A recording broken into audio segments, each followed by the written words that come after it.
Welcome to the 60th anniversary of the Great Annapolis Bridge Disaster, a feature presentation by Phil Milo for the Historical Association of Annapolis Royal, June 9th, 2020. The photo you are looking at is me, Phil Milo. I was a surveyor working on the construction of the Annapolis River Dam. You know it as the Causeway. I was assigned to monitor the Annapolis Granville Bridge as the ice moved downstream in the early spring of 1959. I'm shown here with a theodolite just like the one that I used, and I am wearing the actual war surplus flying suit that I had on the day I saw the bridge move. The physical history of the bridge begins with the construction of ice piers.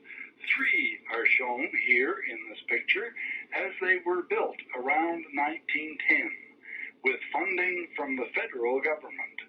The ice piers were built to break up the ice flows in the river, but were built in a straight line and at the same height, giving a convenient foundation for a bridge. Note the one with the round top.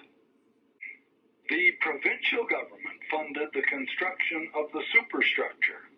The steel spans were constructed on land and floated to the site. This picture shows the method used to move the spans. 2 motorized scows carried the span. Then, using cables, the scows were kept in position so that, as the tide receded, the span settled onto the piers. And this shows the longest span being 294 feet. Here is the crew at the end of the bridge after the completion of the steel structure. The deck planking was still incomplete, but they were probably very proud of themselves. This photo was taken in 1922. Note the vessel at King's Wharf. The bridge was opened on the 27th of November, 1921, and that round pier was used to support a swing span to allow navigation upstream.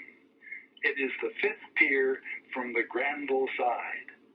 At 1,360 feet, it was reported to be the longest bridge east of Montreal.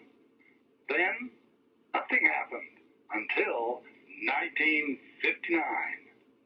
As mentioned, I started monitoring the bridge in the very early spring 1959. This sketch shows the sites that were attached to the top of each pier under the bridge deck. Each site panel was painted black, and once installed, a very narrow white strip was painted on so that, when viewed through a telescope, there was one continuous and matching white line all the way across. As the river was being filled in with rock and the temporary channel opened, the flow of the river changed. There was concern about the effect which that would have on the piers, which were now nearly 50 years old.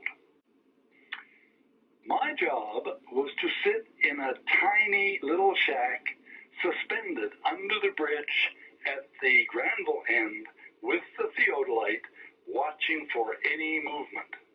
The big concern was ice movement on the outgoing tide.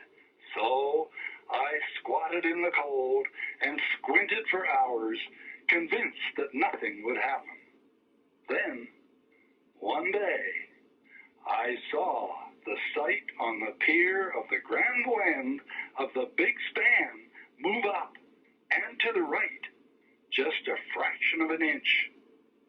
Then it settled back in place. I waited until a large ice pan came downstream aimed at that pier. Again, the sight moved out of line. This time, When it settled back, the white line was a tiny bit to the left of the rest of the line. Now, the short version of the next little while is that the bridge was closed to all traffic, but it did not fall down. After the ice went out, the bridge was still there and not moving. It opened, a little at a time, to cars only, then to small or empty trucks, and still the bridge did not fall down. By the fall of 1959, it was back to normal. Pedestrians, cars, loaded trucks, and school buses all used the bridge, and it didn't fall down. Winter came, and on the 6th of February, 1960, I got laid off. So I don't know if anyone ever checked the bridge that winter, but it stayed open. Then, on the 9th of June, 1960, 2 loaded school buses went from Annapolis to Granville just before 4 p.m. Now, the superintendent of the causeway construction gave Helen Kennedy a drive home from work that day. She lived just across the road from the Granville end of the bridge. She got out of the car and was walking to a neighbor's house when she heard the bang. She ran across the road in time to see the span hit the water. It floated and rolled on the powerful tide before it sank. The man who had driven her home was headed back to Annapolis. As he came to the Annapolis end of the bridge, people were running in the road towards him. He stopped and asked what was going on. The answer, the bridge has fallen down.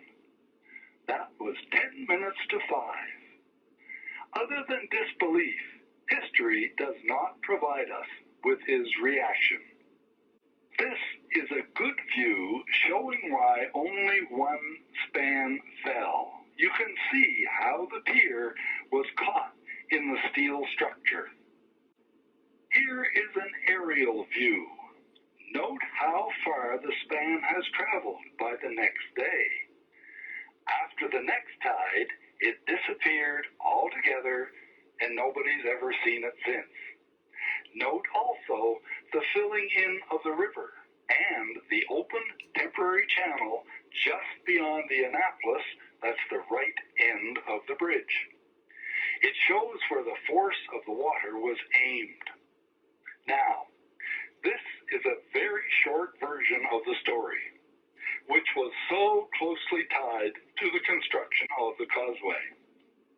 I did not cover the politics going back to 1820, or the chaos that I created when I reported seeing the bridge move, nor did I explain why the causeway is there, and why there are square bumps in the road at the main control gates.